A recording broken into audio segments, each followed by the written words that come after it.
আমি যখন শপথ পড়ছিলাম, আমার সবচেয়ে ১ম মনে পড়ছিল আমার বাবার কথা, যিনি আজকে আমাদের মাঝে নেই, এবং তারপরে আমার এলাকাবাসীর কথা।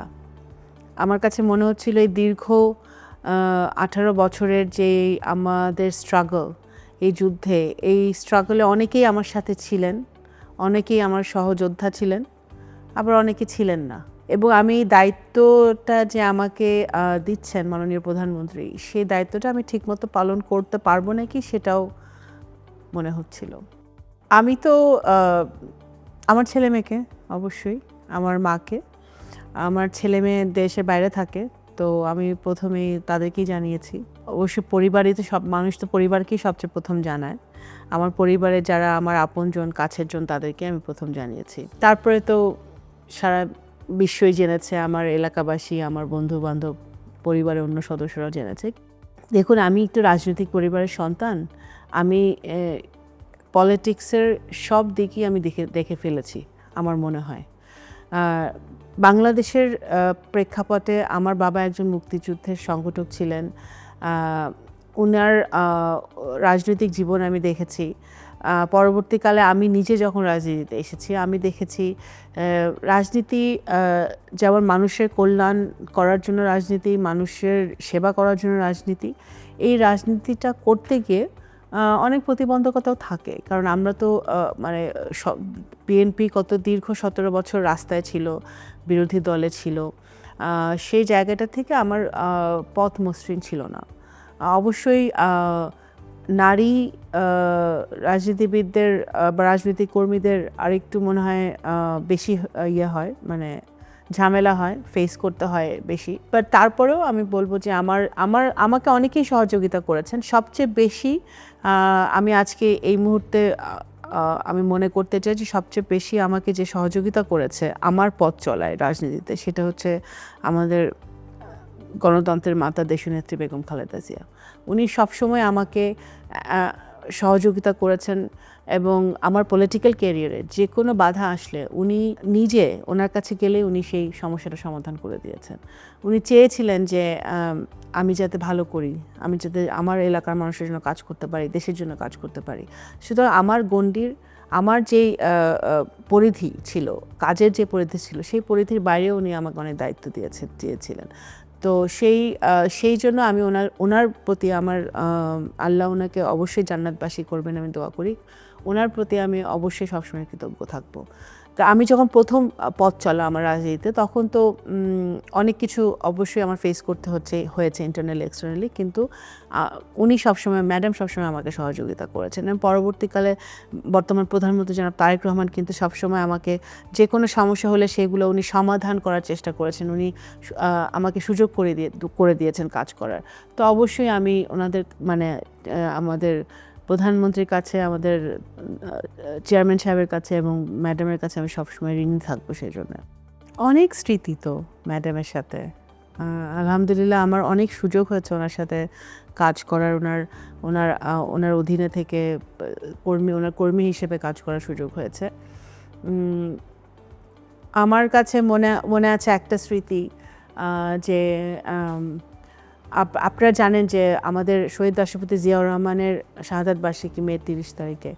তো উনি বাংলাদেশ জাতীয়তাবাদী দলের একটা কর্মসূচি সবসময় থাকে, যে আমরা প্রতি বছর বিভিন্ন জায়গায় গরিব দুঃখীদের এই উপলক্ষে খাদ্য দেওয়া হয়, বিভিন্ন বস্ত্র দেওয়া হয়। সেই কর্মসূচিটা আমরা করছিলাম কয়েক বছর, মানে এটা আরও উনি একটা মিথ্যা মামলায় জেলে যাওয়ার আগের কথা বলছি, এটা হয়তো 12-13 সময়। তো আমরা সারাদিন ঘুরছি এবং আমি ওনার সাথে ছিলাম, অনেকেই ওনার সাথে ছিলেন ওনার সফর সঙ্গী হিসেবে। উনি ঢাকার বিভিন্ন জায়গায় যাচ্ছিলেন এবং অত্যন্ত গরমের সময় ছিল। তো অনেক জায়গায় গিয়ে আমরা আমাদের পল্টনের পার্টি অফিসে গেলাম। পার্টি অফিসে উনি একটু এখানে যাত্রা বিরতি, তো সেই যাত্রা বিরতির সময় উনি গেল। তো উনি ওনার কক্ষে যখন যাওয়ার সাথে উনি দেখলেন যে আমি বের হয়ে যাচ্ছি, তো উনি আমাকে ডেকে নিলেন। তো উনি আমাকে আমার ডাক নামে ডাকতেন, রিঙ্কু বলতেন। তো বলতেন যে, রিঙ্কু তুমি এখানে থাকো, তুমি তো অনেক কাজ করছো। তারপরে দেন এই যে ওই সময়টা যে ওনার সাথে আমাদের আরও অনেক আমাদের নারী নেত্রীরা ছিলেন, তো ওনার সাথে যে কথোপকথন এবং উনি যে এত সরল ছিলেন, এত স্বাভাবিক ছিলেন, সকল প্রতিহিংসার ঊর্ধ্বে ছিলেন, নোংরা রাজনীতির ঊর্ধ্বে ছিলেন, সেটা ওনার সাথে যখন যে কেউই যখন ওয়ান টু ওয়ান কথা বলেছে সেটাই বুঝতে পেরেছে। তো এরকম অনেক স্মৃতি আছে, অনেক স্মৃতি আছে। দেখুন, আমরা বাংলাদেশ জাতীয়তাবাদী দল যখন আমরা সরকার গঠন করেছি একটি নিরপেক্ষ ফ্রি ফেয়ার নির্বাচনের মধ্য দিয়ে, আমরা এখন আমাদের দায়িত্ব অনেক, কারণ 17 বছর অনেক কিছুই মানে অর্থনীতি ভঙ্গুর হওয়ার অনেক কারণ আছে। আমাদের দুর্নীতি, ফরেন ইনভেস্টমেন্ট সেরকম আসেনি, আমাদের এই বাংলাদেশে যে ব্যবসার পরিবেশ বা ইনভেস্টমেন্টের পরিবেশ, সেই পরিবেশটা আমাদের যারা ট্রেড পার্টনার, আমাদের যারা ডেভেলপমেন্ট পার্টনার, তাদের জন্য অনেক সময় অনুকূলে ছিল না। সেই কারণে তার অনেক সময় কিন্তু আমাদের বিশেষ করে 10-11 বছরে আমাদের এখানে ইন্ডাস্ট্রিয়ালাইজেশন অনেক কমে গেছে, ইনভেস্টমেন্ট অনেক কমে গেছে। সেই জায়গাটায় আমাদের এখন কূটনীতির জায়গায় আমাদের অনেক কাজ করার আছে। সবচেয়ে যেটা আমি মনে করি যে এখন আমাদের বিশ্বায়নের যুগে মেইন ডিপ্লোমেসিটাই হচ্ছে আপনার ইকোনমিক ডিপ্লোমেসি, অর্থনৈতিক ডিপ্লোমেসি। এই অর্থনৈতিক ডিপ্লোমেসিটা বাংলাদেশের জন্য আরও বেশি গুরুত্বপূর্ণ, কারণ বাংলাদেশের আমাদের ভৌগোলিকভাবে আমাদের যে অবস্থান, সেই কারণে, এবং বাংলাদেশের স্ট্র্যাটেজিকভাবে বাংলাদেশ একটি গুরুত্বপূর্ণ দেশ বিভিন্ন কারণে।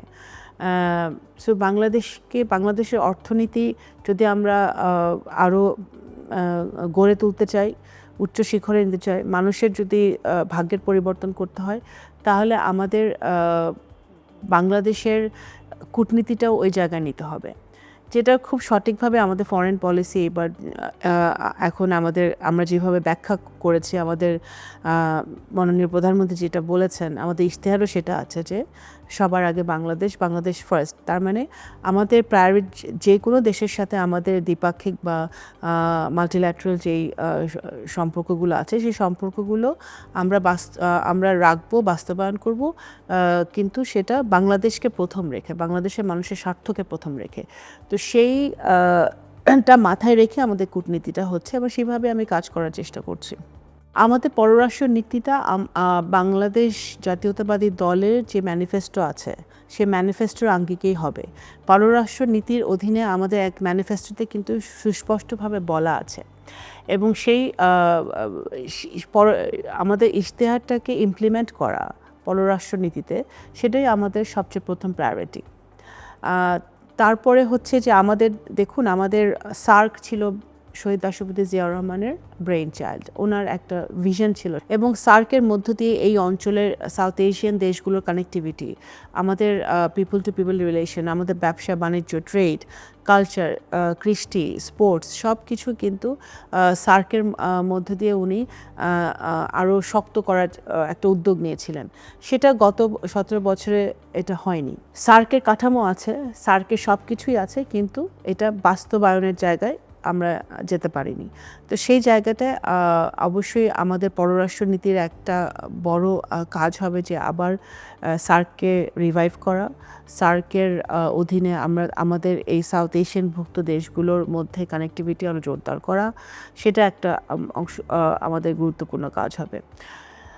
আরেকটা বিরাট সমস্যা রয়ে গেছে রোহিঙ্গা সমস্যা। সেই রোহিঙ্গা সমস্যাটা সমাধান হয়নি, বরঞ্চ আরও ঘনীভূত হয়েছে বিভিন্ন কারণে। এখানে বর্তমান সময়ে সেই রোহিঙ্গা সমস্যা সমাধানও আমাদের পররাষ্ট্র নীতির একটা গুরুত্বপূর্ণ দিক। তারপর যেটা আমি আগেই বলেছি, সেটা হচ্ছে ইকোনমি যদি যেটা আমাদের ইশতেহারের একটি অঙ্গীকার হচ্ছে যে আমরা জব ক্রিয়েশন করব, আমরা আমাদের এই ছাত্র সমাজ, যুব সমাজের জন্য জব ক্রিয়েট করব। কর্মসংস্থান যদি আমাদের তৈরি করতে হয় দেশে এবং বিদেশে যদি কর্মসংস্থান তৈরি করতে হয়, তাহলে সে প্রতিবন্ধকতা যদি কোনো থেকে থাকে, সেগুলো দূর করার পররাষ্ট্র মন্ত্রণালয়ের দায়িত্বের মধ্যে পড়ে। বিভিন্ন দেশে আমাদের দেশের মানুষ, skilled labour, unskilled labour, semi skilled labour, তারা যেন যেতে পারে, সেটা আমরা দেখছি এবং সেটা কিন্তু আমরা চেষ্টা করছি যাতে আরও বেশি নতুন নতুন অ্যাভিনিউ আমরা এক্সপ্লোর করার চেষ্টা করছি। নতুন কোন কোন দেশে আমরা আগে কখনো এটা আমরা চিন্তা করিনি, সেসব দেশে আমাদের স্কিলড লেবার যেতে পারে নাকি। আমরা ভোকেশনাল ট্রেনিংয়ের উপর জোর দিচ্ছি। এই সরকারের বিএনপি সরকারের একটি প্রধান অঙ্গীকার হচ্ছে আমাদের শিক্ষাঙ্গনে আমাদের ভোকেশনাল ট্রেনিংটাকে আরও শক্তিশালী করা, স্কিলড লেবারটাকে আরও শক্তিশালী করা। যেই দেশে যেই স্কিলড লোকজন প্রয়োজন সেটা যেন আমরা সরবরাহ করতে পারি। সেক্ষেত্রে আমরা দুটো কাজ হবে, আমাদের অর্থনীতিতেও সেটা আমাদের লিমিটেন্স হিসেবে আমাদের অর্থনীতি শক্তিশালী হবে, আরেকটা দিকে আমাদের আরও বেশি কর্মসংস্থান আমরা তৈরি করতে পারবো। তো সেটা আমাদের পররাষ্ট্রনীতির মধ্যে পড়ে। এছাড়া বিভিন্ন দেশের সাথে আমাদের সুসম্পর্ক, বিভিন্ন দেশের সাথে আমাদের বায়োল্যাটারাল মাল্টিল্যাটারাল সম্পর্ক, আমাদের কালচারাল ডিপ্লোমেসিতে আমরা আমাদের যেই সব দেশের সাথে আমাদের পিপল টু পিপল রিলেশনশিপ, মানুষের সাথে মানুষের সম্পর্ক, যোগাযোগ, এটা আরও বাড়ানোর জন্য, আমাদের কালচারাল ডিপ্লোমেসিটাকে আরও শক্তিশালী করার জন্য, আমাদের স্পোর্টস ডিপ্লোমেসিটাকে আরও শক্তিশালী করার জন্য, খেলাতে আমাদের বিভিন্ন আঙ্গিক আছে, জায়গা আছে যেখানে পররাষ্ট্র মন্ত্রণালয় সাহায্য করতে পারে, ভূমিকা রাখতে পারে। বিভিন্ন দেশের সাথে আমাদের কালচারের বিভিন্ন সেক্টরে আমাদের এমওইউ আছে যেগুলো আমরা আরও রিভাইভ করে আমাদের কালচারাল ডিপ্লোমেসিটাকে শক্তিশালী করতে পারি। সেটাও কিন্তু আমাদের ইনডাইরেক্টলি আমাদের ইকোনমিতে সাহায্য করবে এবং আমাদের দেশকে বিশ্বের মানচিত্রে আরও বেশি ভালোভাবে তুলে ধরতে সহযোগিতা করবে। তো এই সবগুলোই কিন্তু আমাদের পররাষ্ট্র নীতির মধ্যে পড়ে, কূটনীতির মধ্যে পড়ে। তো সেটা তো আমরা করবো ইনশাল্লাহ। এই কাজটা অলরেডি শুরু হয়েছে। দেখেন, গত আওয়ামী লীগের সময় আমাদের পররাষ্ট্র মন্ত্রণালয়ের অধীনে যে মিশনগুলো আছে সারা দেশে, এই মিশনগুলোকে কিন্তু পুরোপুরিভাবে তাদের সক্ষমতা অনুযায়ী কাজ তারা করতে পারেনি বা কাজ করতে দেওয়া হয় না। এটা আমার ব্যক্তিগত অবজারভেশন। আমরা চাই আমাদের এই নতুন সরকারের অধীনে, বিএনপি সরকারের অধীনে, পররাষ্ট্র মন্ত্রণালয়ের অধীনে যে আমাদের সারা পৃথিবীতে আমাদের যে মিশনগুলো আছে, আমাদের মধ্যপ্রাচ্যের দেশগুলো, ইউরোপিয়ান কান্ট্রিগুলো, বিভিন্ন জায়গায় আমাদের যে মিশনগুলো আছে সেগুলো যেন আরও বেশি মানে সক্ষম হয়, আরও বেশি ফাংশনাল হয়, আরও বেশি কার্যকরী হয় এবং আমাদের বাংলাদেশিরা যারা বিদেশে থাকেন তাদের জন্য আমাদের বাংলাদেশি মিশনগুলো যেন একেবারে কার্যকরী ভূমিকা রাখতে পারে, মানে আরও বেশি তাদেরকে বিভিন্ন বিপদ আপদে সাহায্য করতে পারে। সেইটা কিন্তু সক্ষমতা আমরা বাড়ানোর চেষ্টা করছি, লোকবলও বাড়ানোর চেষ্টা করছি এবং তাদেরকে এমপাওয়ার করার চেষ্টা করছি। তাদেরকে কাজ করার সুযোগটা আমার মনে হয় এতদিন বিভিন্ন কারণেই হোক দেওয়া হয়নি। সেই কাজ করার সুযোগটা তাদেরকে আমরা দিচ্ছি যাতে তারা সম্পূর্ণভাবে ওই তাদের সক্ষমতা কাজে লাগিয়ে তারা বাংলাদেশিদের জন্য ওখানে কাজ করতে পারে। যেমন মধ্যপ্রাচ্যের কথাই বলি, যেমন এখন যুদ্ধাবস্থা চলছে মধ্যপ্রাচ্যে। আমাদের Kuwait, Qatar, Saudi Arabia, UAE, Abu Dhabi, Iran তো আছে, ইরান তো যুদ্ধ চলছেই। এই দেশগুলো যেখানে আমাদের এই দেশগুলোতে যেই দেশগুলোর নাম আমি বললাম, ওই দেশে আমাদের অনেক বেশি সংখ্যক বাংলাদেশি কাজ করে, কর্মরত আছে বিভিন্নভাবে। এদেরকে কিন্তু এই যুদ্ধ অবস্থায় আমাদের মিশনগুলোর প্রতিদিন তারা 24 ঘন্টায় বলতে গেলে কাজ করে যাচ্ছে যাতে আমাদের লোকজন নিরাপদে থাকে। তাদেরকে যদি কোনো জায়গায় স্থানান্তর করতে হয়, নিরাপদে রাখতে হয়, তাদেরকে যদি ফিরিয়ে আনতে হয়, বা আমাদের ইতিমধ্যে আমাদের 4 জন ভাইকে আমরা হারিয়েছি আমাদের বিদেশে যুদ্ধের কারণে, এদেরকে একজন আমাদের ফেরত আনতে পেরেছি। এইসব প্রত্যেকটা, এবং পরিবারদের সাথে যোগাযোগ রাখা, এই প্রত্যেকটা পরিবারের সাথে যোগাযোগ কিন্তু আমরা রাখছি। মালদ্বীপসে কিছুদিন আগে এটা একটা অ্যাক্সিডেন্টে আমাদের কিছু 5 জন বাংলাদেশি আমরা হারিয়েছি এই 3-4 দিন আগে। সেখানেও কিন্তু ওই পরিবারগুলোর সাথে আমাদের পররাষ্ট্র মন্ত্রণালয় থেকে যোগাযোগ করেছে, কথা বলেছে এবং তারা যেন নিরাপদে ভালোভাবে এই ডেড বডি যারা মারা গেছে তারা যেন ফেরত আনতে পারে। সেখানে কিন্তু আমাদের পররাষ্ট্র মন্ত্রণালয় সচেষ্ট আছে। সুতরাং আমি যেটা বলতে চাচ্ছি যে এখন আমাদের মিশনগুলো অনেক বেশি ফাংশনাল, অনেক বেশি অ্যাক্টিভ এবং অনেক বেশি বন্ধুবৎসল আমাদের বাংলাদেশিদের জন্য ওখানে। আমার মনে হয় অনেকটাই ভাবমূর্তি আমাদের পাল্টেছে বাংলাদেশের, কারণ অনেক দিন পরে আমাদের গণতন্ত্র ফেরত এসেছে, ডেমোক্রেসির পথে আমরা হাঁটা শুরু করেছি, ভোটাধিকার ফেরত এসেছে, মানুষ ভোট দিতে পেরেছে, সারা বিশ্ব সেটা দেখেছে।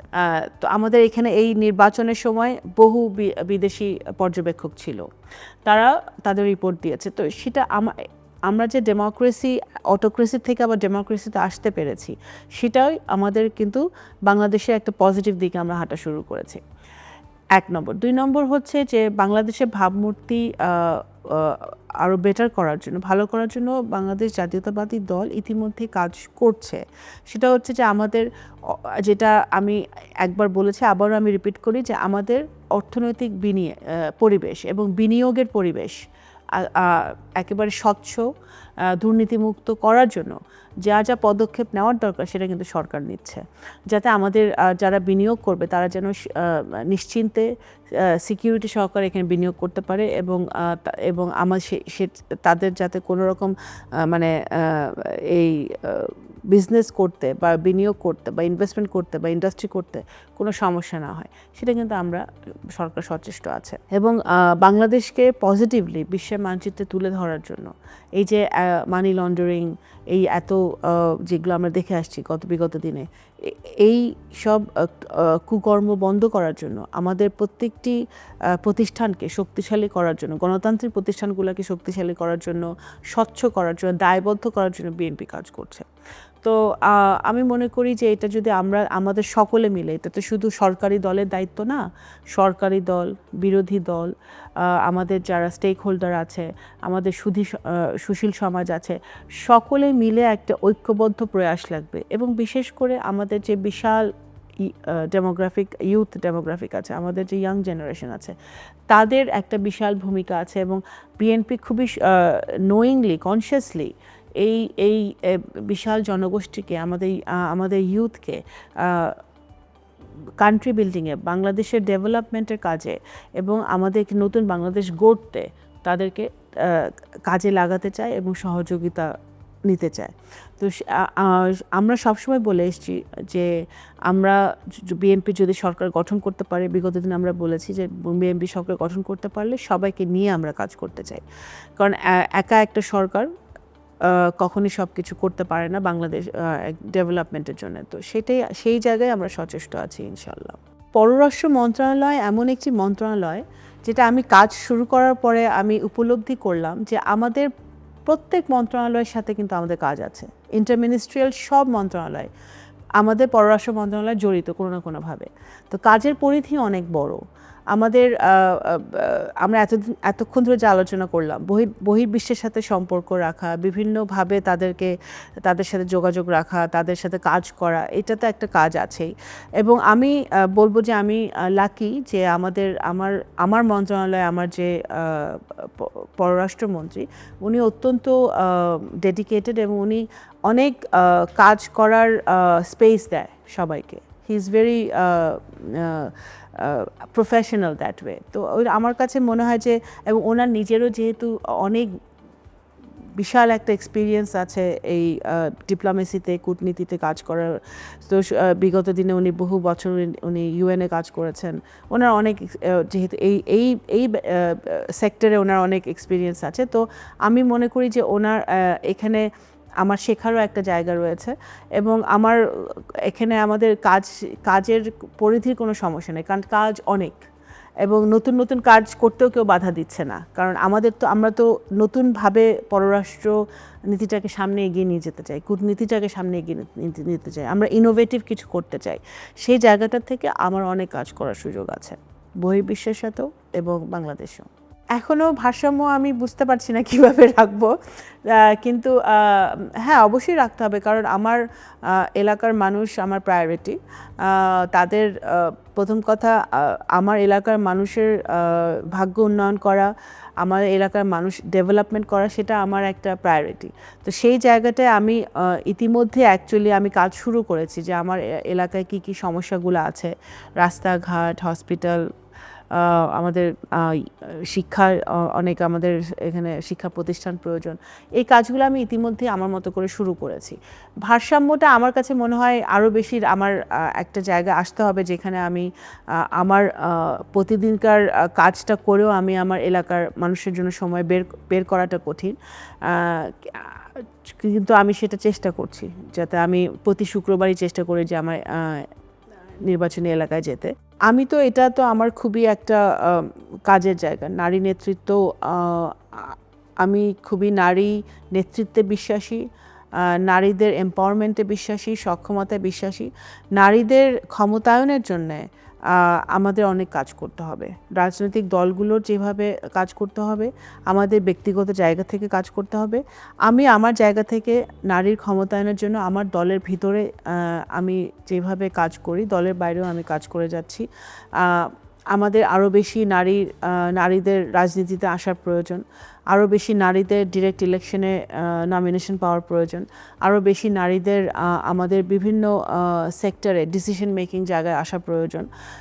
নারীরা পারে, আপনারা দেখেন, আপনি খেলাধুলা, ফুটবলে দেখেন, সব জায়গায় দেখেন আমাদের মেয়েরা কত ভালো করছে ইনশাল্লাহ। তো সেই জায়গাটার থেকে আমি মনে করি যে নারীরা তাদের ট্যালেন্ট আছে, যোগ্যতা আছে, শিক্ষা আছে, তাদেরকে সুযোগ দিলে, আমরা যদি তাদেরকে প্রপার এডুকেশন দিতে পারি, প্রপার এনভায়রনমেন্ট দিতে পারি, প্রপার যা তাদের লজিস্টিক্স আমরা সাপোর্ট দিতে পারি, তাহলে যে কোনো সেক্টরে নারীরা ভালো করতে সক্ষম। আমি পররাষ্ট্র মন্ত্রণালয়ে আছি, আমি চাই যে পররাষ্ট্র নীতিতে বা পররাষ্ট্রে আরও বেশি নারীরা অংশগ্রহণ করুক এই কাজে। তো সেটাতেও আমি সচেষ্ট থাকবো।